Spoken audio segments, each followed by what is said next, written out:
having to stay focused on the number that I'm on, number 5.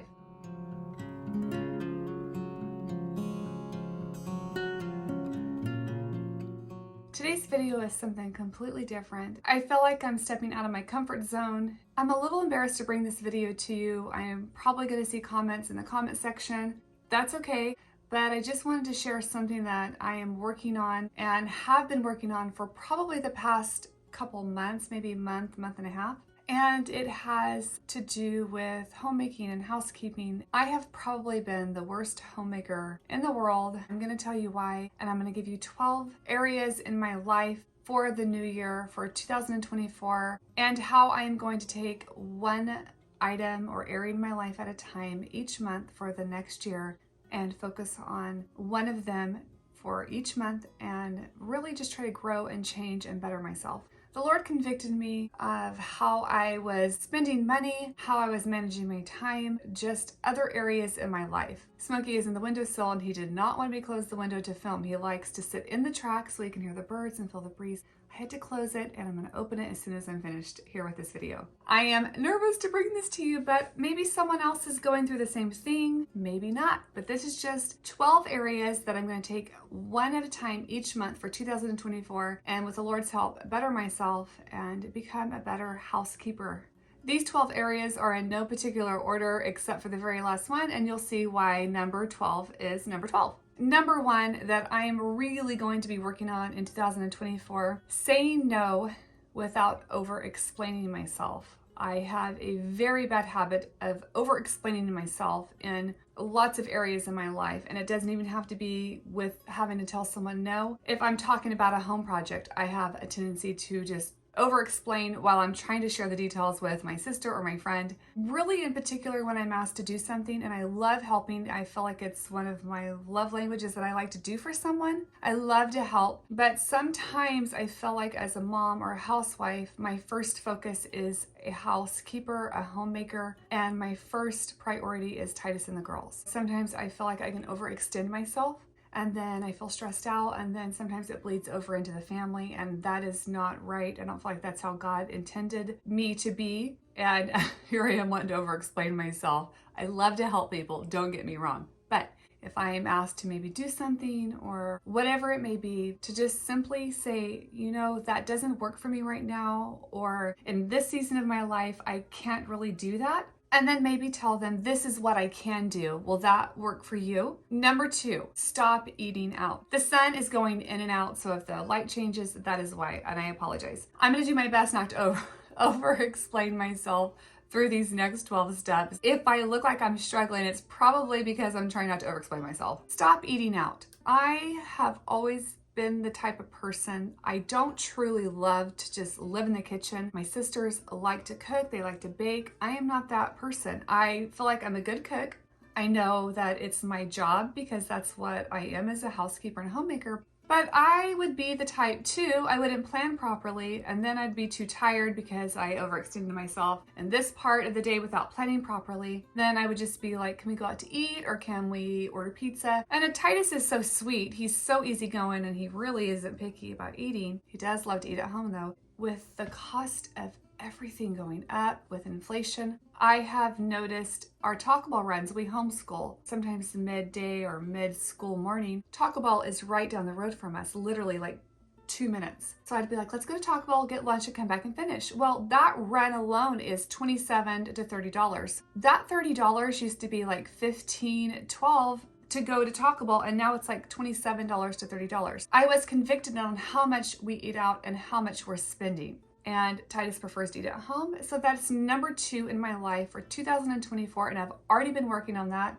And I will say it's been quite the change because we're just so used to grabbing burritos. It's not healthy for you, and I feel like it's a waste of the money God has given us. Number 3, what I'm going to be changing, and I already have changed, I've just ordered some clean candles, is stop purchasing candles that are bad for you and bad to burn in a home. And in the cottage, I really want to have a cleaner candle, and I love the ambience. I was told I was pronouncing that wrong, so I probably still am. You can correct me in the comments below. I love how a candle can bring coziness and just really make a space feel just beautiful, but I really want the candle to be clean. I am ordering from the antique candle company. I've ordered from them before. I love their candles. They smell amazing, and I have 5 coming. I purchased them on sale, and I feel like I should only have to order those like maybe 3 times a year, and we'll still have the beautiful candle without the harmful effects that a candle can give off. I'm having to stay focused on the number that I'm on, number 5. This one I'm going to get a lot of slack for. It's terrible. I felt literally embarrassed to tell you I'm laughing. I laugh when I get in awkward situations, and that's what I'm doing right now. I have been married for almost 18 years and I have never had a grocery budget. I've just purchased groceries and I would think I'm going to spend such and such amount. But for the most part, I would just go get what we needed. Then I would end up going to the market and then I would get that dinner stuff. And then I would just add in other stuff. And then for a $10 to $15 meal for ingredients that I needed, I was coming out with $80 to $120 on just stuff I didn't need. So I wasn't managing my time to sit down and write out a list. So I went to Costco and I told Titus, I'm going to spend such and such amount. Well, I'm just going to tell you, I told him I'm going to spend about $350 to $400 to get everything we needed, like down to foil and Ziploc bags, all the necessities that you need to run a household. And before, that's what I would spend for like an overflowing cart at Costco, was somewhere between $350 $400.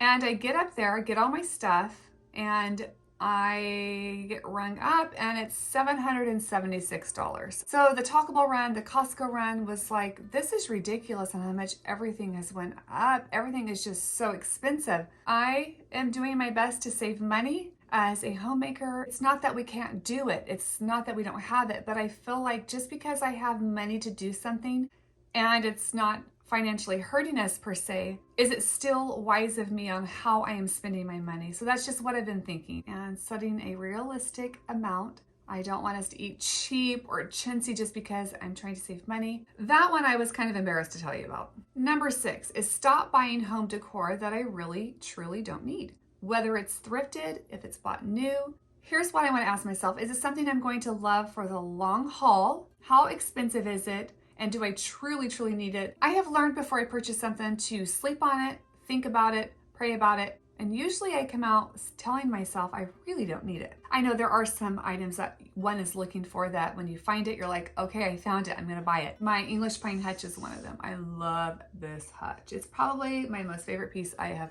thrifted. Number 7, managing my time better. I am married to a person who manages every ounce of his time, if that's how you would say it. I never see him sitting idle unless it's doing something fun with us or we're going out to take the girls somewhere. I'm talking about overall, Titus manages his time just like slots. And he's married to me, who is just, I'm gonna be honest, I can literally just go sit on the couch and just chill for like an hour and a half, 2 hours. And then I get, behind on the house, or I get behind in this area. And even having the YouTube channel, I have to make time to film or bring a video to you all. And just keeping up with everything that I have to do it properly, I have to manage my time. Number 8 is less social media time and just kind of focus on not spending so much time on Instagram or YouTube. Now, I do listen to YouTube with earpods or AirPods, however you say it, when I'm cleaning around the cottage, or a podcast. So I don't really count that as wasting my time because I'm listening to something productive, like on eating more healthy. So I'm working while I'm doing that, but I'm talking about just sitting down and plopping down on the couch to get on Instagram. And there again, that goes back to managing my time. Number 9, slowing down. I have a tendency to talk fast and do everything and fast forward, just like hurry, hurry, hurry through this project, hurry through this. I mean, even if I'm cleaning a mirror, it's just the fastest I can get it done, the better off I am. I am trying to take everything that I do and just slow it down. It doesn't have to be done in record time. Number 10, this is a huge, huge, huge thing, and I'm not quite sure how we're going to do it other than little bits at a time. I was watching Farmhouse on Boone. This is her older videos, and I've been binge watching her older videos. I love her older videos. I love her new ones too, but her older ones I love, and I love her original Farmhouse. That's just in there for free. And she made a video on how they paid their house off. My goal is to help pay the house off. My YouTube money is my money. Titus knows I have it. If we ever need it, it's there. Once I'm done with certain projects, like bigger projects that cost a lot, I can start taking that money and making an extra house payment per year, or maybe an extra 2 house payments per year. It kind of seems a little bit out of reach to do this, but it really isn't. I feel like if the Lord put it in my heart, like, you can pay the house off. I feel like if I'm not doing all these other things with my money and my time, I feel like the Lord, why is he going to do his part when I'm not doing my part? So that's why all this other things I'm trying to work on. That is number 10. I'm not quite sure how that's going to happen other than with the Lord's help and chipping at it slowly. Number 10, pay the house off. And I'm not saying in 2024, but I'm going to say start working towards that in 2024. It's going to take a little bit. Number 11, as you know, I'm redoing the cottage one room at a time, saving my money to make big changes that cost a lot. Loving the unfinished parts in the cottage. And sometimes I just go in a room and it's like, oh, this isn't done. Really stop and have a heart full of gratitude that we even have a house, that we're able to make changes and pay cash for those changes. Love the unfinished parts in the cottage. Work towards goals that can bring all those changes about, but really just loving our home and the process that it's in and enjoying the process along the way, and not begrudge that process, like try to skip over it, because you really can't skip over it. You have to do the things to get the room to where you want it. I guess I should have titled this, Love the Process and Love the Unfinished Parts of the House. But you get the gist. Number 12, this is my verse for the year. It makes me just want to tear up a little bit. My verse I'm going to hold on to for 2024. It is found in Philippians 1 verse 6. And it says, being confident of this very thing, that he which hath begun a good work in you will perform it, which means complete it until the day of Jesus Christ. I feel like the Lord has convicted me of these areas and realizing, okay, Sarah, to be a better housewife, to be a better homemaker, a wife to Titus, a mother to the girls, you have to make some changes. And I feel like this verse really completes it.